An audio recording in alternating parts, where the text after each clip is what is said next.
I pretended not to know for a year to destroy my cheating husband. On our 10th wedding anniversary, I served my husband divorce papers that left him with nothing but the clothes on his back. As he stood there, speechless and shattered, I didn't feel an ounce of regret.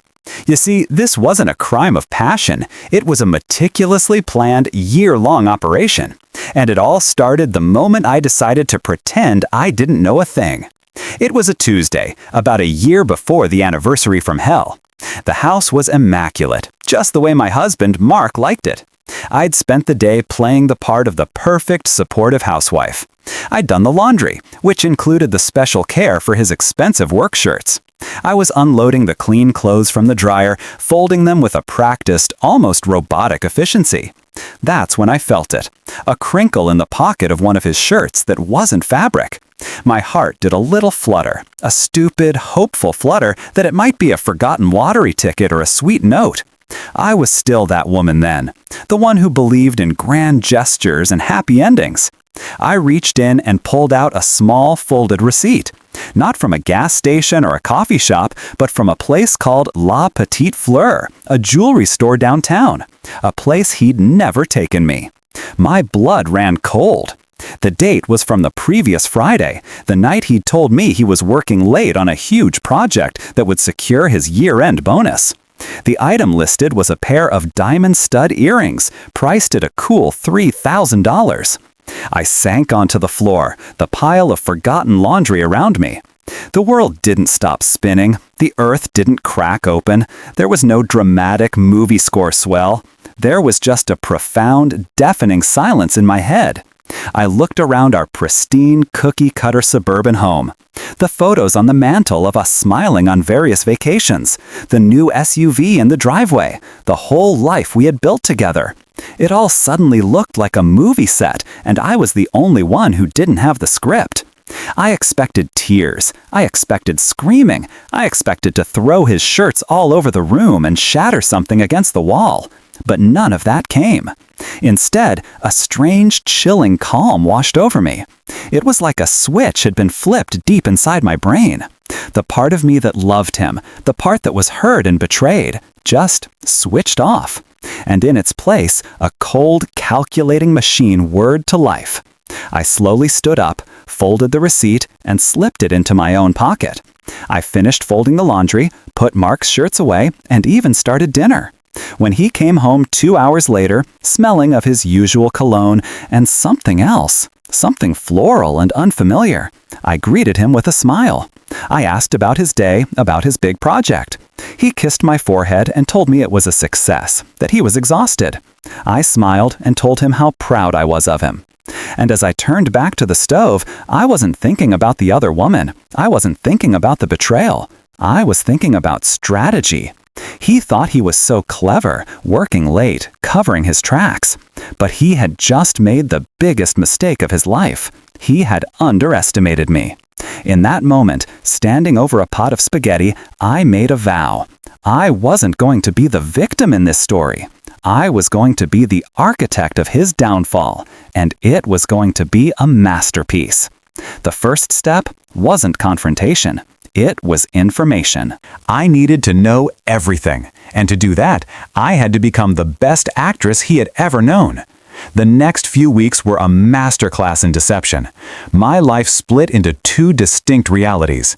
There was the daytime me, the loving, slightly ditzy wife who couldn't balance a checkbook and thought a 401k was a new brand of coffee maker. This was the woman Mark thought he had married. Then there was the nighttime me, the one who emerged after Mark was asleep. This me was a ghost in the machine, a digital phantom, and a financial parasite. My first target was our money. Mark controlled the finances with an iron fist. I had a small allowance for groceries and household items. Everything else went through him. He loved to brag about how he took care of everything, how I didn't need to worry my pretty little head about it. That was his first mistake. My campaign started small. At the grocery store, I'd pay in cash and pocket the change. I started buying generic brands but ringing them up as the expensive organic ones Mark insisted on, pocketing the $20 or $30 difference each trip. I'd return items I'd bought with our joint credit card, getting cash back instead of a credit to the account. It was a slow, tedious drip of funds into a hidden shoebox in my closet. But I needed more. I needed a funnel. One afternoon, while organizing the home office, I accidentally came across a pre-approved credit card offer in his name. The limit was decent. I intercepted the mail before he saw it, signed his name with a practiced forgery I'd perfected years ago for signing school permission slips, and waited. When the card arrived, I activated it online using the information I'd gathered. The card had a different design from our usual ones, so he'd never notice it in his wallet if he didn't look too closely. He never did. I started using this card for everything: gas, groceries, online purchases. But I wasn't buying things for our home. I was buying gift cards, Visa gift cards, Amazon gift cards, store-specific cards. Then I would immediately sell these gift cards online for a fraction of their value to a service that paid out in untraceable cash transfers. It was a loss, sure, but it wasn't my money. I was liquidating his credit into my hidden war chest. Every night, I would log into the card's online portal using the password I'd figured out from the hint question, his mother's maiden name, so original, and transfer the payment from our joint checking account. He'd see the payment, assume it was for one of our regular cards, and think nothing of it. Meanwhile, the debt on the secret card was mounting, and the cash in my shoebox was growing. I felt like a spy, living a double life. The stress was immense, but it was also exhilarating. Every time he complained about the economy or how tight things were, I had to fight back a smirk. He had no idea he was funding his own destruction. I was draining his resources, weakening his foundation, brick by brick. But money was only one part of the equation. I needed to secure my own future, a future that didn't depend on him or his money. I needed to become untouchable. And that meant it was time to finish what I had started a decade ago. Before I married Mark, I was 2 semesters away from a bachelor's degree in accounting. He had convinced me to drop out. "Why bother?" he'd said, his voice smooth and persuasive. "I'm going to be so successful. You can just focus on making our home a beautiful place to be. You'll never have to work." I'd bought it, swept up in the promise of a life of ease. Now that promise felt like a cage. The night after I found the receipt, I got online. I found my old university, logged into the student portal I was surprised I could still access, and looked at my degree audit. 2 semesters. It felt like a sign. The next day, while Mark was at work, I called the university's admissions office. I explained my situation, that I wanted to finish my degree online. The advisor was incredibly helpful. Within a week, I was re-enrolled. My new life became a juggling act of epic proportions. By day, I was the domestic goddess. By night, after Mark had fallen asleep watching ESPN, I would creep into the home office, fire up my laptop, and dive into the world of balance sheets and tax law. I became a creature of the night, fueled by coffee and a cold, burning rage. I'd hide my textbooks in the back of our closet, behind a pile of his old golf gear he never touched. I'd print my assignments and immediately tuck them into a binder I kept in my car, ready to be mailed from a post office across town. Studying accounting was a strange irony. I was learning the very rules Mark was breaking, the financial principles he was so arrogantly ignoring. The more I learned, the more I saw how vulnerable he was. I learned about forensic accounting, about tracing digital footprints, about the legalities of asset division in a divorce. My classes weren't just for a degree anymore, they were my training manual. While I was building my educational fortress, I was also building my case against him. I became a digital sleuth. I knew his passwords were all variations of the same theme, so it was child's play to get into his email.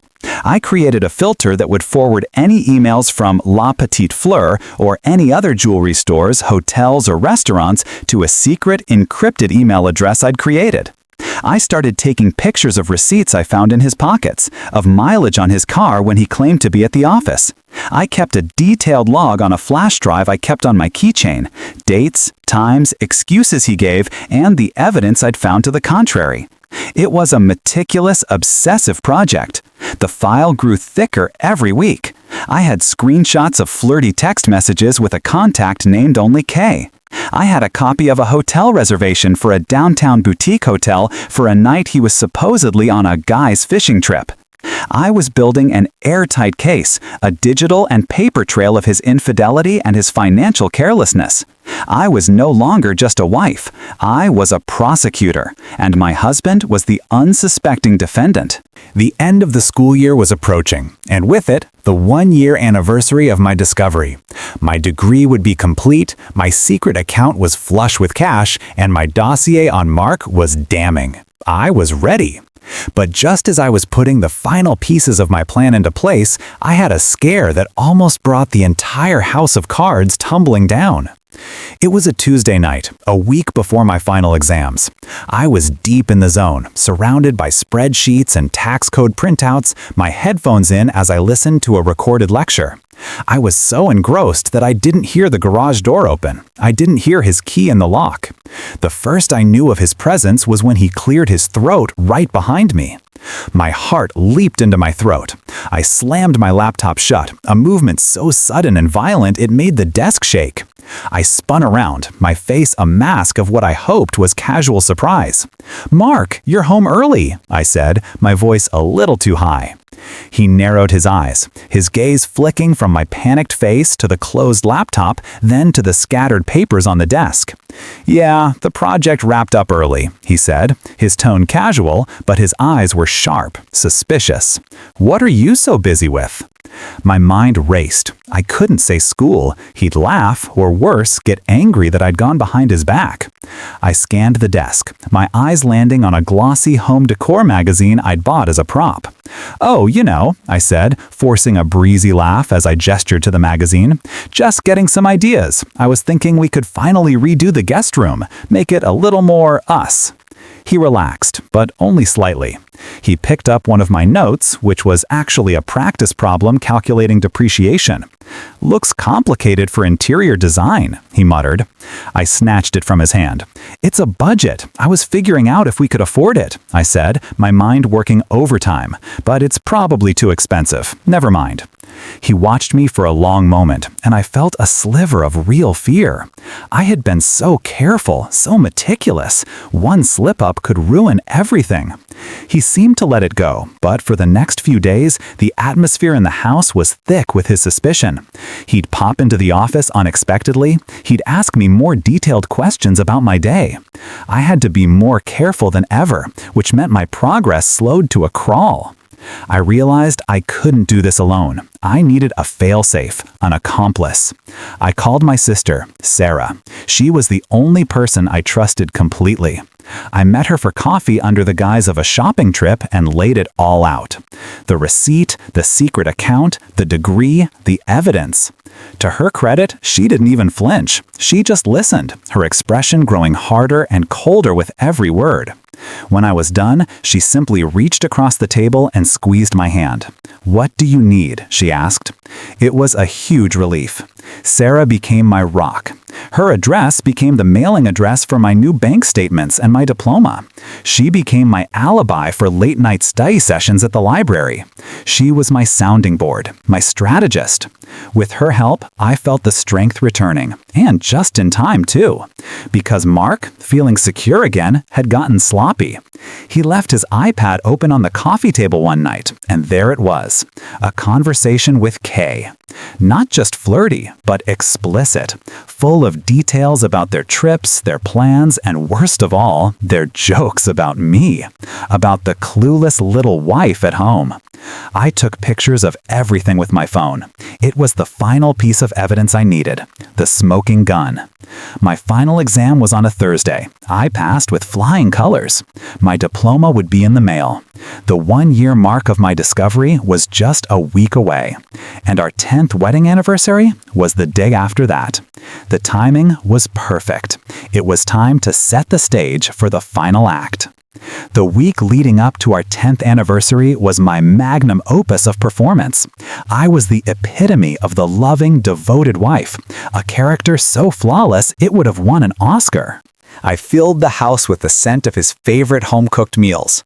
I wore the dresses he loved, the ones that made me look soft and approachable. I laughed at his jokes, I massaged his shoulders after work, I listened with rapt attention to his stories about the office. I was building him up, puffing up his ego, making him feel like the king of his castle. It was a delicious, venomous kindness. I told him I wanted to keep our anniversary intimate. Just us, I'd whispered, kissing his cheek. A quiet dinner at home. I want to celebrate us. He'd seemed pleased, even a little smug. He probably thought I was going to surprise him with some expensive gift I'd bought with the allowance he so graciously gave me. The irony was almost painful. The day of the anniversary arrived. I spent the day cooking his favorite meal: filet mignon, roasted asparagus, a rich chocolate soufflé for dessert. I set the dining room table with the good china, the stuff we'd gotten as wedding gifts and had never used. I lit candles, chilled a bottle of the expensive wine he liked, and put on a soft jazz playlist. The house looked like a scene out of a romance movie. It was the perfect stage for a tragedy. In the closet, next to my shoebox full of cash, was a small suitcase. It was packed with everything I needed: my new passport, my bank cards, a change of clothes, and the flash drive that contained Mark's entire sordid story. By the door sat another, much smaller bag. It contained 3 of his t-shirts, a pair of jeans, socks, and a toothbrush. That was all he was getting. I had a final, crucial call to make. I dialed Sarah. "Everything is a go," I said, my voice steady. "He'll be home around 6. Dinner is at 7. Be ready for your cue at 8:30. "You got it," she said. "See you soon, sis." She wasn't just my accomplice. She was going to be my process server. It had to be her. I wanted him to see the face of someone who was on my side, someone who knew. Mark arrived home right on schedule. He walked in, took a deep breath, and smiled. "Something smells amazing," he said, loosening his tie. He walked into the dining room, and his eyes widened in genuine surprise and pleasure. "Wow, honey, this is incredible." He handed me a small, poorly wrapped box. "Happy anniversary," he said. Inside was a cheap silver necklace from a department store. It was tacky and impersonal, a gift bought in a hurry without a single thought for me. I smiled, thanked him, and put it on. It felt like a collar. We sat down to dinner. The conversation was stilted, at least on my end. I asked him questions, and he held court, talking about his work, his success, his plans for the future. He was so full of himself, so completely oblivious to the fact that his future was about to be systematically dismantled. He was talking about a potential promotion, about maybe buying a boat. He raised his wine glass, a smug, self-satisfied smile on his face. "To 10 years," he said, "and to many more. I couldn't have done any of it without you, my love." He was looking at me with such condescending affection, like I was a prized pet. And that was my cue. I didn't raise my glass. I just looked at him, a small, serene smile on my face. The smile didn't reach my eyes. He faltered, his glass still in the air. "What?" he asked, his smile wavering. Just then, the doorbell rang. Mark frowned, annoyed at the interruption. "Are you expecting someone?" he asked. I shook my head slowly, my eyes never leaving his. "Why don't you get it, babe?" I said, my voice sweet as poison. With a sigh, he pushed his chair back and walked to the front door. I watched him go, my heart beating a slow, steady rhythm. There was no fear, no anxiety, only a quiet, absolute certainty.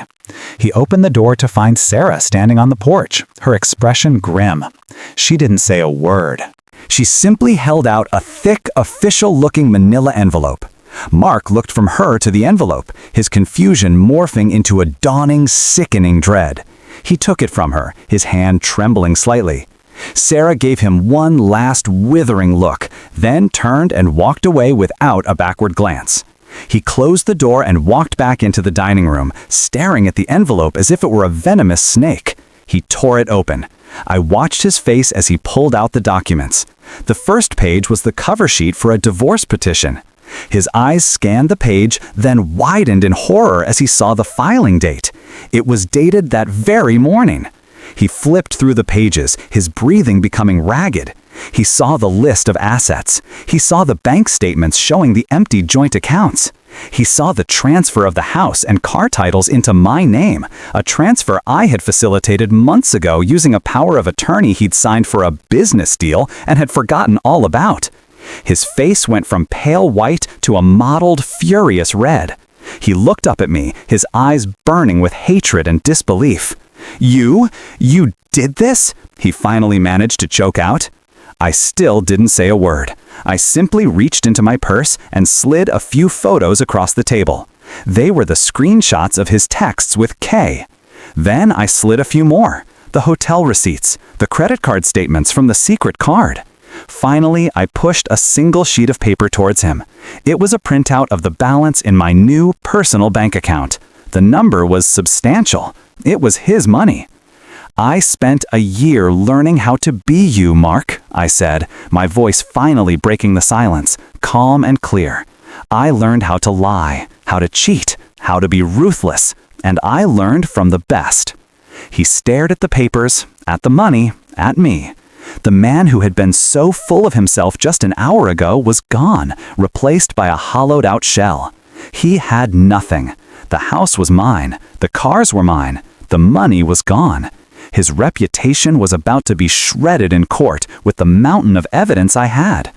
I stood up, picked up my small suitcase from the closet, and slung my purse over my shoulder. I walked to the door, pausing to look back at him one last time. He was still sitting at the table, surrounded by the ruins of his life, a single tear tracing a path through the ash on his face. I pointed to the small bag by the door.